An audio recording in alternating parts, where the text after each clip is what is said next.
Hello everyone, I am sitting here with my personal featherweight, my 39 Clickety. When we first got him, and I'm going to explain his little story here in a minute, but when we first got him, we did a quick overhaul.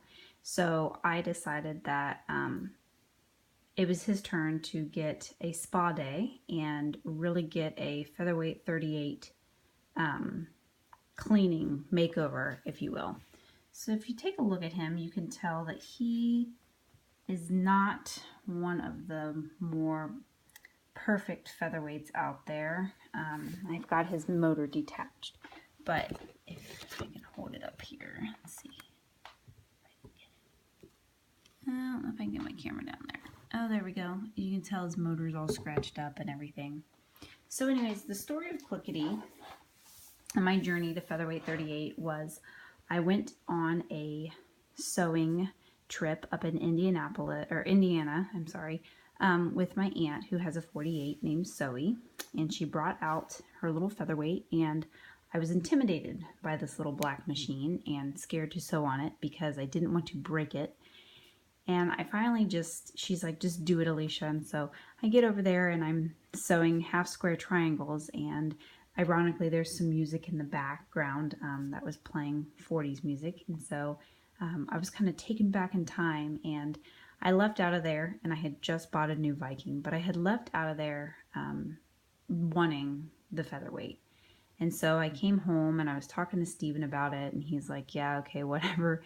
And ironically, I was laying in bed and someone had posted that they had a 1939 featherweight for sale, and they were located in Tennessee. So I quickly went into the kitchen and I was like, Steven, I have to have this machine. So we ended up messaging the lady, and I drove round trip to pick up Clickety. So we left about 3 p.m. It was a 6-hour drive. I met her in a Lowe's parking lot. I got Clickety, and I sat in the front seat with him. I was excited about it all.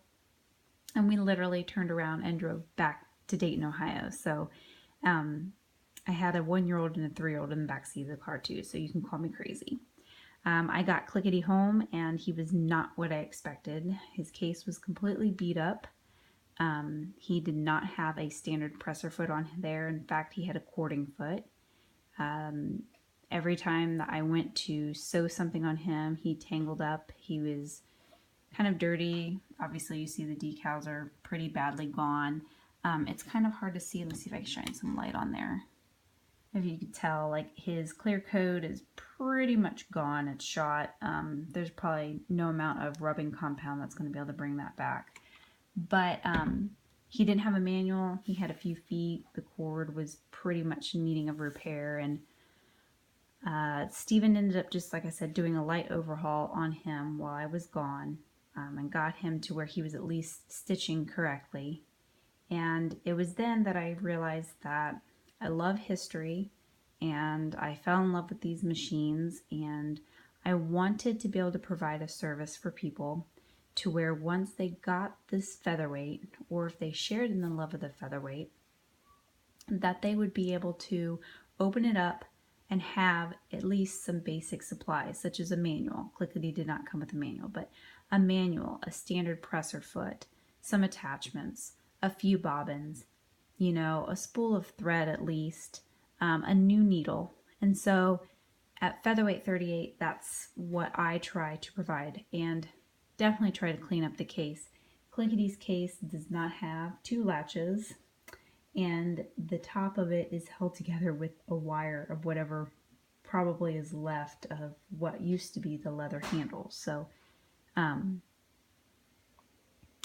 Clickety definitely has had is not a perfect featherweight by any means, but he is my inspiration and why it is that I'm trying to do what I do with Featherweight 38 by providing these featherweights for you, the customers, and sewing friends.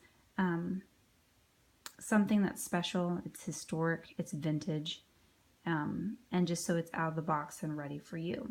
So that is my story of Clickety, and hopefully you will follow us as we clean him up really well. Want to do some videos with him using some of my attachments that I have, and do some blogging on that as well. So I just need him to be up to par, and so we are getting there. We have waxed up the front part of his bed, and it's cleaned up pretty nicely. So I'm going to go into his gears and wax up his body really well. I've got my check-off list all ready to go for him, and hopefully you'll join us.